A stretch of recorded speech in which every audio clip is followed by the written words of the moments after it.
I was going to be successful to the rate that they were successful, then I was going to have to do it their way. That wasn't going to work for me because I'm not Missy Reber. I can't be Missy Reber. It wouldn't work. My business, if I tried to talk the way that Missy talked, the right people wouldn't come into my business and connect with me. If Missy tried to talk the way that I talk, the right people wouldn't come into her business and stay either, right? So basically what I did is I started to think about my particular niche girl and I talked to her. And that's all I really worry about is I talk to that particular person. Doesn't mean that I don't want to help other people. It doesn't mean that I don't have coaches on my team that don't fit this exact niche, but I talk to her because it's easy for me to talk to. I know her because I am her. And in fact, I was her when I first started. So I think about that person of who I was when I first started this business. So what does that person, Kacia 2014, what does she care about? What is she interested in? What is she worried about of why she wouldn't want to become a coach? What are her fears? Why would she be hesitant to jump in? The reason that she's hesitant is because she doesn't have a six-pack. She doesn't identify herself as a health and fitness person. She thinks all of her friends are going to think she threw in the towel on her corporate career and that she's doing some weird pyramid schemey thing. So she's concerned about other people's perception, not because she's not confident in herself, but because she's scared that she's gone this path so far that people are going to be confused and let down by her decision. So she's worried about that. Objections of things that you used to think, like why you objected to the challenge group or why you objected to the coaching opportunity, those make great posts. Anytime I'm getting objections from people, I craft it into a post. Like as if I used to be scared that I didn't have social media experience, so I wouldn't know how to build a business like this, right? Because my background's in corporate. I was successful in the corporate world and I didn't want to look stupid because I was like, I don't know how to build a business on social media. So like people are going to think I'm crazy. So if I'm worried about that, and I was worried about that, in 2014, then I know that the people that I'm attracting to my business because I'm talking to them, right? And that's who I'm attracting.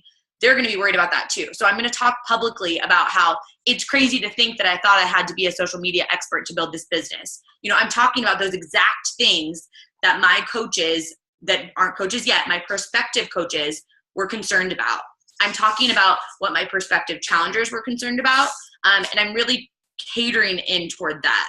I do this in every aspect of my business and it makes it so much simpler for me. So in terms of even my challenge groups, when I'm in challenge groups, I check into my challenge groups in the morning and at night, right?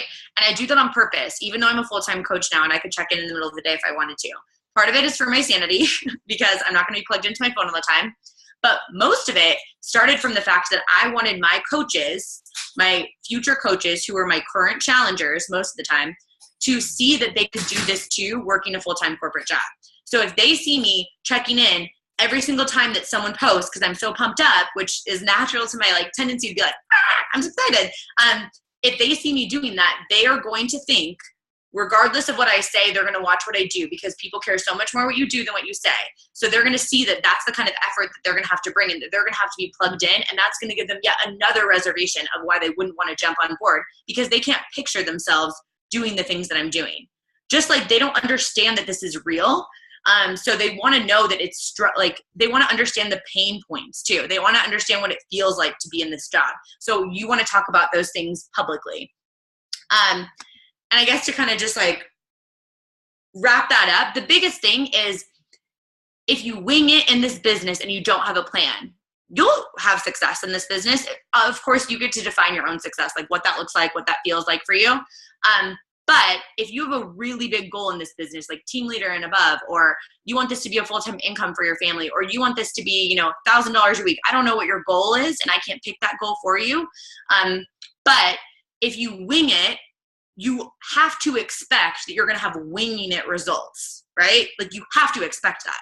But if you go into this and you're like, I want to make this something serious, like I want this to be a legitimate source of income for my family or for whatever, then you have to come into it with a game plan. So sit down. So what I did, just to share with you guys real quick as we wrap up here, what I did that helped me create this game plan for how to attract people on social media and how to post on social media is I set some parameters. So I set a timer. I don't have to do this anymore, but I used to set a timer for how long I had to craft a post. Because if you're thinking too hard, then you're probably not being real.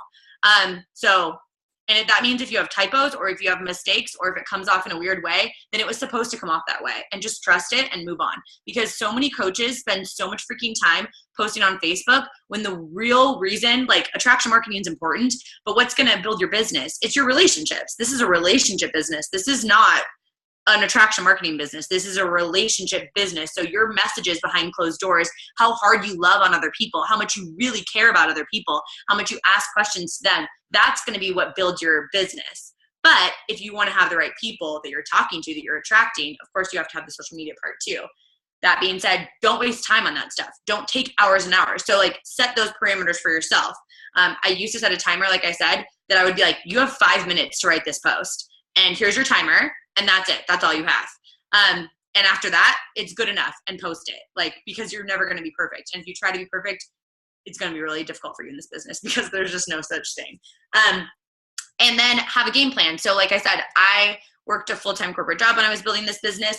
Use this, like, of how it fits into your life, right? So if I'm talking to a mom, one of my coaches has a newborn, she has 3 kids, she works a full-time job as director at a radio promotions thing, and her husband's in the military. So she's building her business full-time. So like, to the full-time point by June, that's her goal.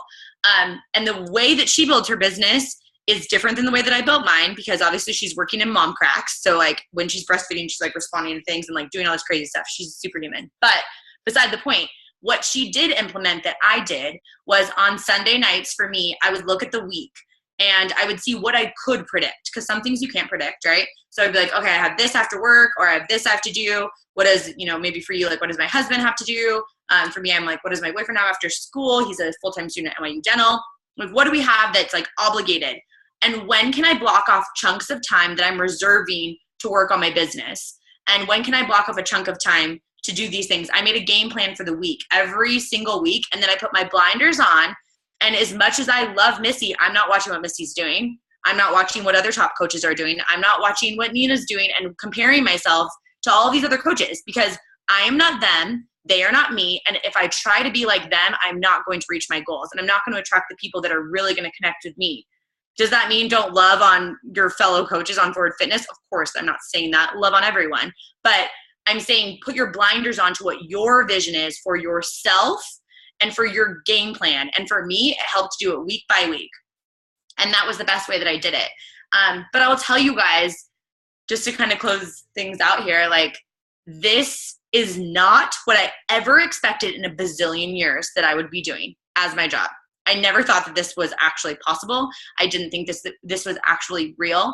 But now that I've seen what can happen to families, myself, obviously I can speak to my own experience, but now that I've seen the impact that this can make on people's lives, like, not just their health and fitness goals, I'm talking about how it affects their marriages, which in turn affects their kids, which affects everything.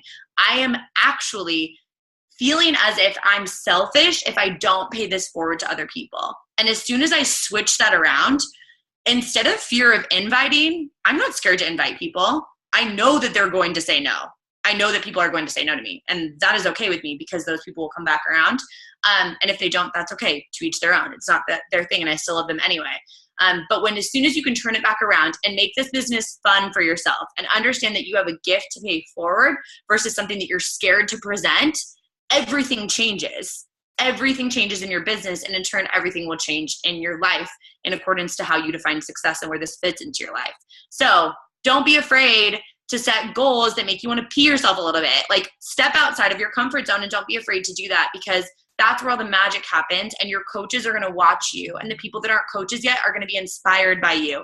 And if you are shining your light so brightly, you're going to attract some people into the business that are going to be so enamored by you and want to be in that light and want to do this with you and want to create their own light. Some people are going to be so upset by that.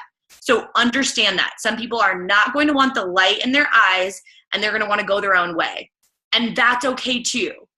Just do you, and do it so well, and get better and better and better. And this business will be so freaking fulfilling. And all of the right people will come into it and stay, That's all.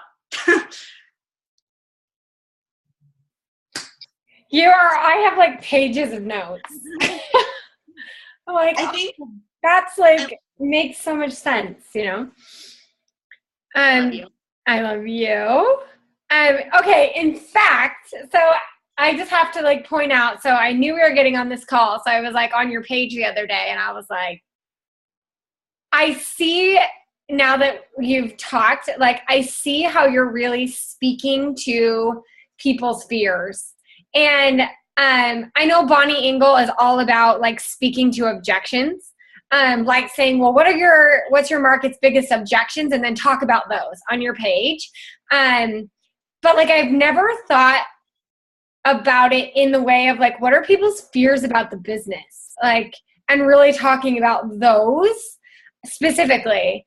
And I've seen you do that like recently a couple of times where I'm like, oh, like she's talking about the business. And like, you almost can't, it's like almost imperceptible, but I'm like, oh, I see what she's doing. Like, you know what I mean? And I'm like, oh, that makes sense. Like and I'm not sure like that I do that very well with the business part, you know? I can talk about fears about motherhood or about fitness all day long, but like you said, like if you don't talk about the business in that way, then you're not going to attract that. So that gives me some things to work on. Does anybody have like any burning questions for Kacia? We can unmute you, or that was like so many good nuggets in there, you guys. Anybody? I have one question, Kacia. How do you create like a posting plan? Like, do you know exactly when you're going to post what? Do you write it out weekly or monthly? Like, what do you prefer? Yeah, so I used to, when I worked full time, I used to on Sunday nights, I would look at the week, and then I had like 5 to 7 things that I would talk about. Like, you know, I talk about my relationship. I obviously talk about Beachbody. I talk about health and fitness. I talk about New York City. I talk about female empowerment, like whatever. I had, 5 to 7 things that I would talk about, and I would rotate through them. So I know a lot of coaches. So this is where like my opinion disagrees with like the common perception in the coaching community, that you have to post 3 to 5 times a day on Facebook. I've never in my entire business ever posted more than maybe 3 times one day. I built my entire business posting 1 to 2 times a day. So that's opposite of what you're going to hear a lot of people say. Doesn't mean that my way is right and any way is wrong, or that my way is wrong and another way is right. But I'm doing it on purpose to my target market, because my target market is corporate working professionals that don't have the time they feel like time is their biggest thing, right? So if I was a mom and I felt like life was crazy for me, I would be posting all the time how Missy does, like hot mess mom things, like all the time. It's like, wow, this exploded and there's like a chicken flying, like, that stuff, like that to me would connect me to Missy, because I would be like, oh, she gets hot mom life. Like, this is crazy. Or what am I? Hot mom. Yeah, you are a hot mom, girl. I'll take hot mom life. Hot mom mess, like, like that. Like, I would be posting about that, and because that would attract the people that I want to attract into my business. But for me, I'm not attracting those moms as often, right? I'm attracting a lot of people that are in the same stage of life as I'm in, regardless of age, even just more stage of life. And so I purposely would post in the morning and at night, because that's when my target market would be able to post, right? Because they're not able to work during the day. So when I was working full time, that's when I would post purposely.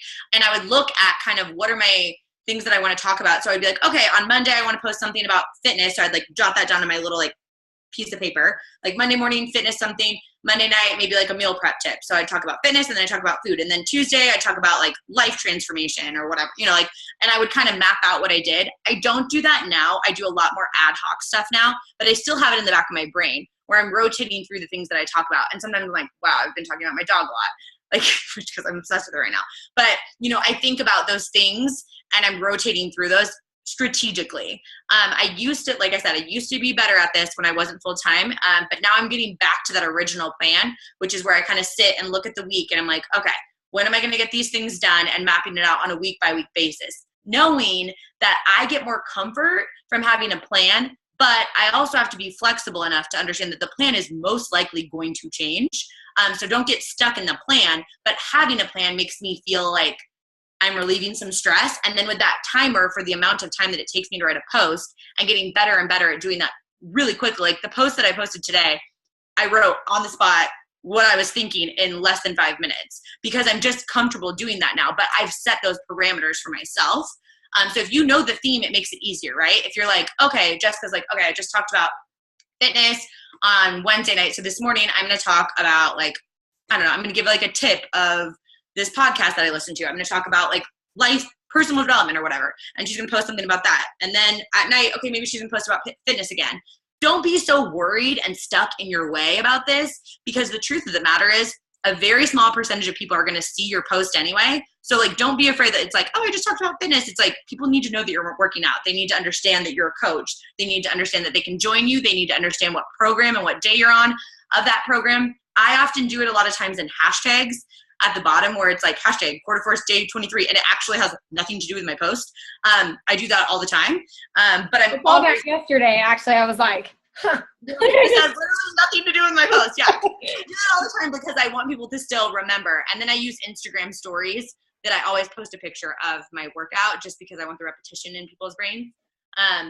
But anyways, I don't know if that answers your question, but I kind of make a plan, but know the plan's going to change and feel comfortable with it changing because like, you know, I can only control so much. And if something happens on the spot that to me is like, this is way better than what I was going to post, then I'll just save that for later.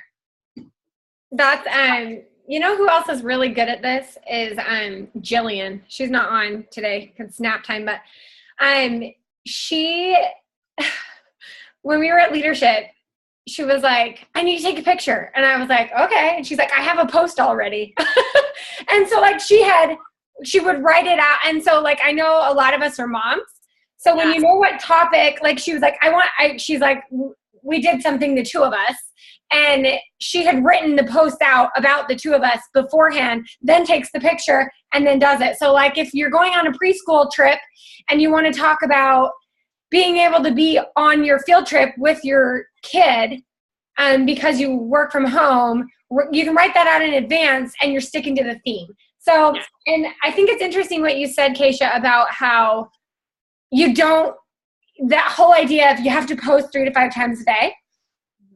I actually have been thinking about that recently because I went to a couple of people's pages and I was like, they don't post that much, like surprisingly. And I was like, that's odd. And so I was kind of looking through their posts and I think sometimes there is that message that it's like volume. When we're really crafting good, vulnerable posts, and you're being true to yourself, like I've heard you say this too, where you say you're ruthlessly authentic, you know, and just ruthless about it. And sometimes that's really vulnerable. Then people, they almost wait for that like authentic post, you know, and one authentic post goes a lot farther than 5 crappy posts. So, and that's what I think about too with coaches, that if they spend a lot of time crafting their posts, then they're probably, and they only have X amount of hours to spend on their business. If they're spending so much time crafting their posts because they want to post 3 to 5 times a day and get the message out there, they're probably, in my opinion, where's that time coming from then, right? If the extra time that they're not doing the actual work of sending the messages and doing the invites, like that's the actual work. The posting is like part of your job, but like the heart of it is the relationships, right? So if they don't have the time, then it's going to come from somewhere else. And if it comes from somewhere else and they take it from the family bucket, they're not going to feel as fulfilled. And then they're going to blame it on Beachbody because the time is going to have to come from somewhere else. And I'm not saying that posting multiple times per day doesn't work. Like it absolutely does. There's tons of people that have had so much success in their business and they've done it that way. The reason that I didn't wasn't because I couldn't post, right? Like I'm sure I can come up with 3 to 5 things to post a day, but I don't want my team to duplicate because again, they're watching what I do. They're not listening to what I say. Well, I mean, maybe they listen to what I say. I don't know. But, you know, they're watching what I do more. So it's more important to my team to see me in Success Club earlier in the month than it is for me to tell them all day long in trainings, oh, this is how you hit Success Club. Because they're like, okay, that's cool, Kaish. Like, great for telling us, but like, you're not even doing it. They don't say that to me because we're all friends, but I know that that's what they're thinking. And people that are real enough with me have said that before. So, yeah, so I don't know. I think it's just like, do you and just do it the way that makes sense for you. If you like the way that you're doing it and you find joy from that and you love talking about random moments that pop up, then do that. Like fill your cup, do this business in a way that is fun for you and enjoyable for you. Because obviously there's times where it is not fun. There are things that I have to do in this business where I'm like, I don't want to call the Star Diamond line again about some random coach return. Like, I don't want to do this. I have other things to do that I'd rather do. But most of the time, this business is really rewarding because I build my business in a way that's rewarding to me, right? So build your business in a way that's rewarding to you, because if you're fulfilled and you're having fun, that trickles and seeps into your downline too, right? Which feels so freaking good when they're pumped because you're pumped, and then everyone's pumped. And even when we cry because something goes wrong, we're all crying together, and it's like, yay, you know. Yeah. You know all about that, Missy. I know. Kacia, how many of your posts are you like, I know it changes week to week, so I get that, but how many of your posts are you like pre-setting or whatever, and then how many are just live in the moment? Because obviously it's great when you feel inspired, but some days you're just like so spent. You don't feel super creative. So I was curious. Yeah. So for example, I mean, I'm just thinking of like real time stuff that happens. Like if something, I sometimes have a post written, but then something happens that I can weave into it. So it's real time. So for example, something happened with our dog yesterday, but I had like an idea of what I wanted to post about that I had listened to some podcast or something. And the concept was basically just like, you can't just love when it's convenient. And that was the theme of what I wanted to talk about. I had written that down as a note in my phone, and then my dog pooped everywhere, and I was like wanting to kill her, and she was running around the apartment, and I was like, okay, well, this is the story that I can weave into that theme. So the theme was already determined before the incident happened, and then I just added the context, right, in a story. And then last night we went to a play, and it was like our little like date night thing that we do. And the conversation had happened the day before, and I wrote it out into my phone. So I had it in my phone, and then we took a picture when we were there, and then I just posted it. So I never had to like think of what to say, but the conversation was real. And when it, like exactly how it went down of how I posted it was real, but it didn't happen at that exact moment. It happened the day before. So it totally depends. If you come up with something in your head, you're like, oh, I want to post about this. That's what I do the notes section of my phone for, where I'm constantly just like jotting down random ideas of things that I hear in podcasts or I read in personal development. I'm like, I know that I have an idea. So basically in my phone, in the note section, there's like, I mean, a lot of people think I'm really organized, which makes me laugh because I'll show you. So can you really, okay. So like, can you see like all these like random things? Those are all ideas. Come closer. So like. There, okay, yeah, I saw it. Yeah, so basically those are all random ideas. Okay, nice. You just make a new note each one and then erase them as you like post them. Yes, and erase it after I post it. Yeah. I have another question. Yes. So I get the attraction marketing, and that just paves the way of really messaging and talking to people. Yeah. I find that super easy in challenge packs and challenge groups, but I find it a lot harder in coaches. Mm-hmm. And so I'm just curious, are there any like encouragements or tips you would say in like how to, like say someone likes a post about maybe a glimpse into your coaching life or something like that, how to kind of reach out to them in a good way? I mean, obviously I'm always trying to build relationships and things, but kind of like specifically to coaching, how do you bridge that into like a personal relationship question? Question, I've been asked that a lot too, actually. The truth of the matter is I've never been someone who's been a top recruiter in terms of signing up a ton of coaches. And a majority of my coaches come from my challenge groups. So I'm getting those girls into my challenge groups. And then I'll answer this in two parts. So one part is most of the time they're coming from my challenge groups. So I'm getting the girls into my challenge groups. And within the first couple of days, I see how they interact in the challenge group. And I'm immediately sending them a message like, oh my gosh, I'm so glad to have you in this group. You're so fun. I love your emoji game, or like whatever. I just said that to someone. I just thought of that. I love your emoji game, and like you pump everyone up and level over people. Like you are I knew you would kill it in this group. A couple days later, girl, you are literally doing what I do as a coach. Like, have you ever even thought about doing this yourself? And even if they say no, then the seed is planted. And they're in the environment for the rest of the time, and then they're watching everything that I'm posting about on social media. And I'm talking about objections that I had about being a coach.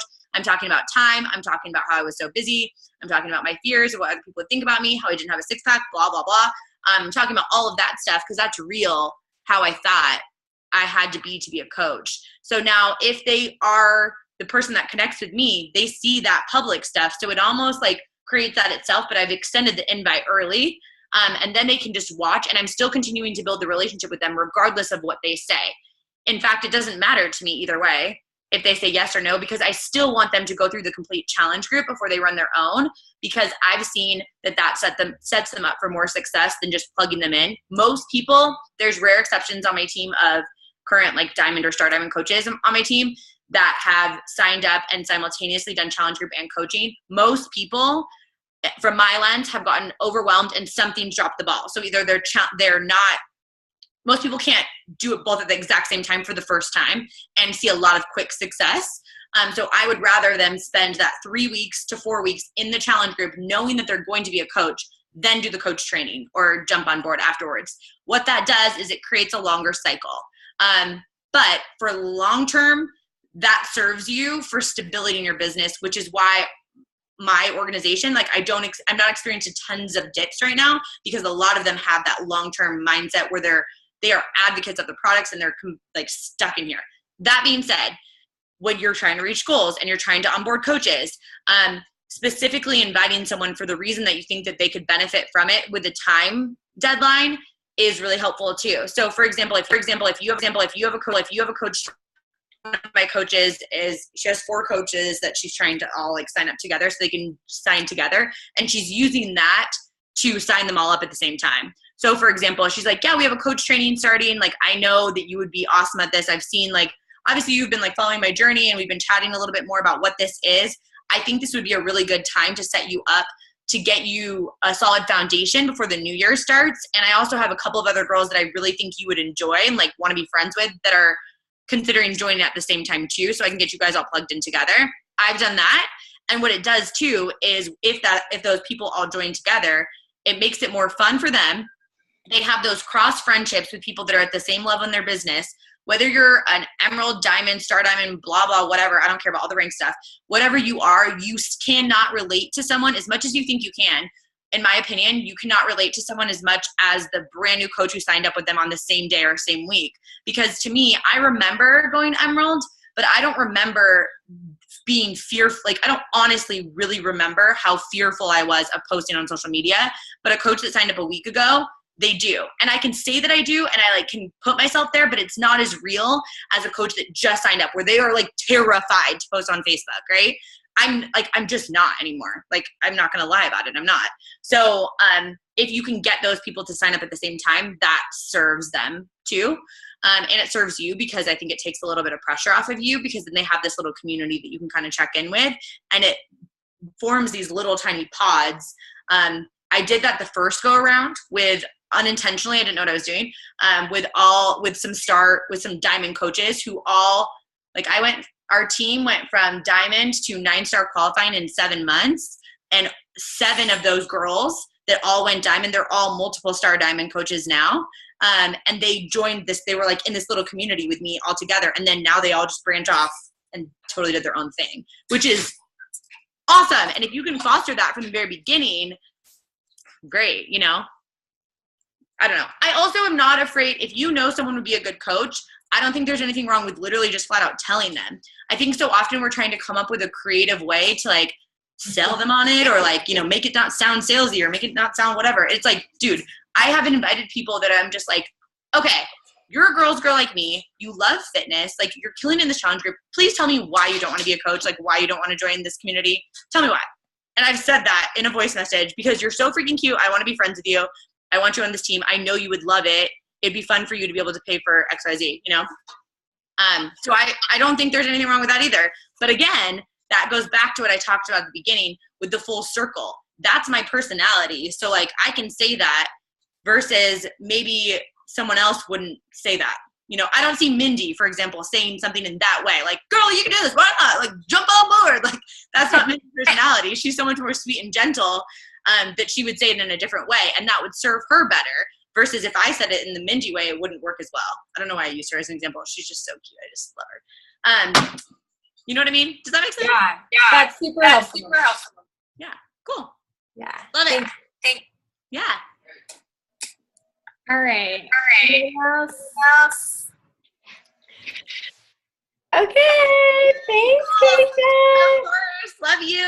Love you. Bye, Tina. Thank you. Like walking in the background. Yay! All right. Thanks so much, Kacia. We appreciate you. Hey, bud. All right. See you later, guys. I'll post the recording.